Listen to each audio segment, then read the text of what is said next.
নমস্কার সকলকে শর্মিলার রান্নাঘরে অনেক অনেক স্বাগত জানাই। চলে এলাম আরেকটি রান্নার রেসিপি নিয়ে। আজকে আপনাদের সাথে গিলা মেটে স্টমাক কষা রেসিপি শেয়ার করব। এই রেসিপিটি কিন্তু রুটি, পরোটা বা ভাত সবার সাথেই কিন্তু খুব দারুণভাবেই খাওয়া যায় আর খেতেও খুব ভালো লাগে। রেসিপিটা তো শুরু করব। আপনারা কি এখনও আমাদের চ্যানেলটিকে সাবস্ক্রাইব করেছেন? যদি সাবস্ক্রাইব করে না থাকেন তাহলে সাবস্ক্রাইব করে দেবেন আর পাশে থাকা বেল আইকনটিকেও প্রেস করে দেবেন। তাহলে আমাদের ভিডিও নোটিফিকেশান আপনাদের মোবাইলে সবার আগে পৌঁছে যাবে। এইবার চলুন রান্নাটা শুরু করা যাক।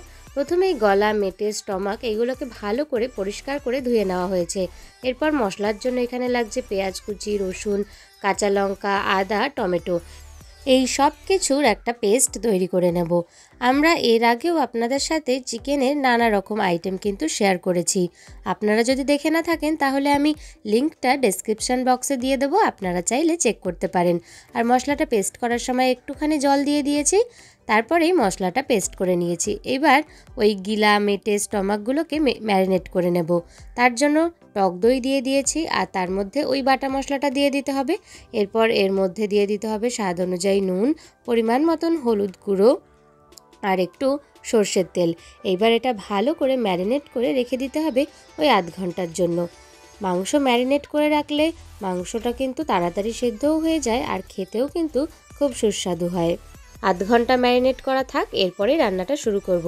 আধ ঘন্টা পরে যখন এলাম তখন দেখা গেল ম্যারিনেট করা ওই গলা, মেটে, স্টমাকের থেকে কিন্তু বেশ কিছুটা পরিমাণে জল বেরিয়েছে। আর এখন তো ছোট ছোট আলু পাওয়া যায়, মানে নতুন আলু, তো সেই আলু কয়েকটাও নিয়ে সেদ্ধ করে নিয়েছি।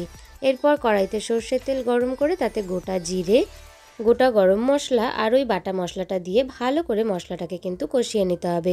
মশলা কষানোর সময় এইবার এর মধ্যে একে একে গুঁড়ো মশলাগুলোকেও দিয়ে দিতে হবে। সবার আগে দিয়ে দিতে হবে স্বাদ অনুযায়ী নুন। নুন দেওয়ার পরে একটু নেড়ে চেড়ে নিয়ে এবার এর মধ্যে দিয়ে দিতে হবে ধনে গুঁড়ো। তারপর দিয়ে দিতে হবে এর মধ্যে পরিমাণ মতন হলুদ গুঁড়ো আর একটু লাল লঙ্কার গুঁড়ো। এইবার সবটা ভালো করে কষিয়ে নিতে হবে। আপনারা কে কোথা থেকে ভিডিওটা দেখছেন সেটা কিন্তু আমাদের কমেন্টে জানাতে ভুলবেন না। আর রেসিপিগুলো আপনাদের কেমন লাগছে সেটাও কিন্তু কমেন্টে জানাবেন। আরও কি নতুন নতুন রেসিপি আপনারা দেখতে চাইছেন সেটাও কিন্তু কমেন্ট করে আমাদের জানাতে পারেন। এরপর ওই ম্যারিনেট করা গিলা, মেটে, স্টমাকগুলো দিয়ে দিলাম, দিয়ে ভালো করে এবার সবটা কষিয়ে নিতে হবে। আর যেই পাত্রটাতে গিলা, মেটে, স্টমাকগুলোকে ম্যারিনেট করা হয়েছিল তার মধ্যে সামান্য একটু জল দিয়ে বাটিটা ভালো করে ধুয়ে কিন্তু সেই জলটা ওই কষানো মাংসর মধ্যে দিয়ে দিতে হবে। বাটি ধোয়া জল দিয়ে দিলে কিন্তু রান্নার টেস্টটাই অন্যরকম হয়, কি তাই তো? কারা আমার সাথে একমত কমেন্ট করে জানাবেন তো। এরপর ওর মধ্যে কাশ্মীরি লঙ্কার গুঁড়ো আর আগে থেকে সেদ্ধ করে রাখা ছোট আলুগুলোকেও দিয়ে দিতে হবে। সব কিছু এবার একেবারে কষিয়ে নিতে হবে আর যতক্ষণ না তেল ছেড়ে আসছে ততক্ষণ কিন্তু কষাতে থাকতে হবে। যখনই তেল ছেড়ে আসবে তখন এর মধ্যে আমরা দিয়ে দেব উষ্ণ গরম জল।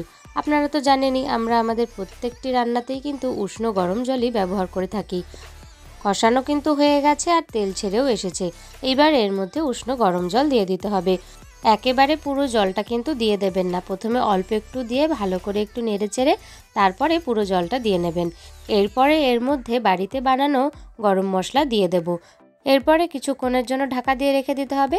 তারপর ঢাকনা খুলে নামানোর আগে ধনেপাতা কুচি ছড়িয়ে দিলেই কিন্তু তৈরি হয়ে যাবে গিলা, মেটে, স্টমাক কষা। রেসিপিটা কেমন লাগলো কমেন্টে জানাবেন, ভালো লাগলে একটা লাইক করে দেবেন।